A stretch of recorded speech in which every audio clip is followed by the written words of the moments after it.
The Promise is a film starring Oscar Isaac, Christian Bale, and Charlotte Debon, and is directed by Academy Award-winning director Terry George. This is a period piece. It takes place before and during World War I, and it basically chronicles the fall of the Ottoman Empire, and it also chronicles the Armenian Genocide. And for those of you that don't know, the Armenian Genocide is a genocide that was carried out by the successor state of Turkey, and during this genocide, 1.5 million Armenians were slaughtered, like systematically killed, and this movie takes place during and around that time. Really, the crux of this story is about a romance. Oscar Isaac is a medical student. He's traveling to become a doctor. Along his travels, he meets a really beautiful woman, and he meets her boyfriend, played by Christian Bale. And an awkward little love triangle pops up, and that's basically taking place during this war-torn time period. It's kind of funny, the tag for this movie says that empires fall, but love survives. I would actually amend that. I would say empires fall, and so does my attention span throughout this movie. Oh boy.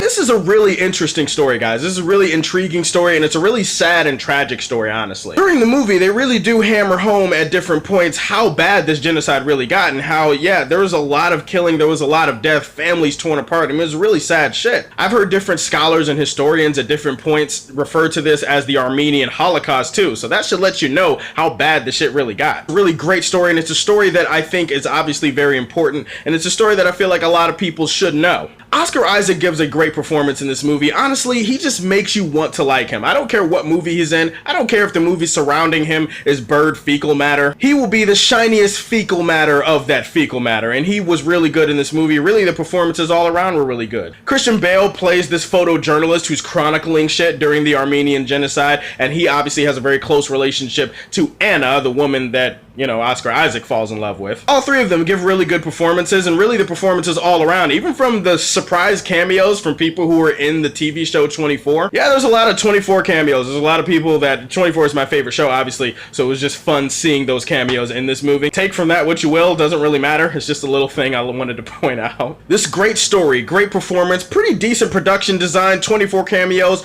all of the potential was there.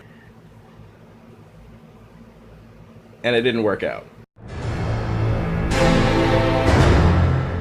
I feel like Oscar Isaac's terminology from X-Men Apocalypse is pretty appropriate here. Everything they've written will fall, and from the ashes of mediocrity, we'll build a potentially better movie, hopefully. Sorry guys, this is one of those potential meets reality type of things where the reality of the movie did not match up to the great potential that the story could have had. Now, I have a general rule of thumb for filmmaking, just me personally, and that is that if you're telling a great story, and if you're translating a great story, a historical story, to the big screen, sometimes the way you tell that story and the execution of said story is just as important as the story itself. And unfortunately, it's a movie, we got some really sloppy ass execution, and we get a great story that is smothered by Hollywood tropes and cliches. Listen, the romance thing in this movie, I just don't really think it was handled the right way. I don't mind romance in a movie like this. I understand that they're trying to get people to, you know, connect with the movie a little bit more, and hey, let's throw a romance and a love triangle into the thing. Okay, fine, sure, but what I really want for a story as important as this is I kind of feel like the romance should have taken a back seat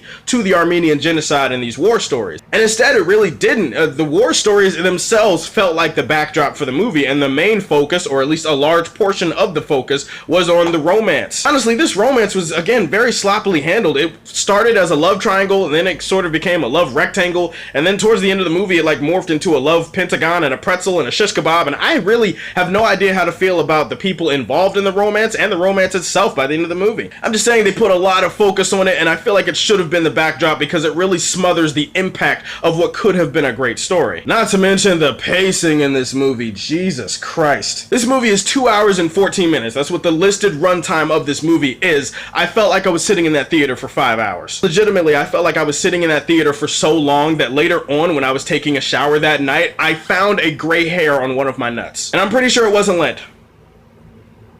Yeah, it wasn't lint. I just got old from watching this movie. This thing is dragged out. I mean, dragged out. And a lot of it, again, is spent on this romance, this love triangle, rectangle, weird shape thing that you don't really care about as much as the main story of the thing. Honestly, guys, rewatchability is a big factor for me with these movies, too. I have to be able to have replay value with these things. That factors into my ratings. And the bottom line is that when I walked out of this theater, I asked myself, Hannibal, would you want to watch this movie again? And the answer was no. no, I would not want to watch this movie again. In the end, guys, this is not a bad movie, this is not a good movie, it's just one of those in-betweeners. So the promise of the promise ended up not being that promising. Promises aside, it ends up in the Fortress of Solitude.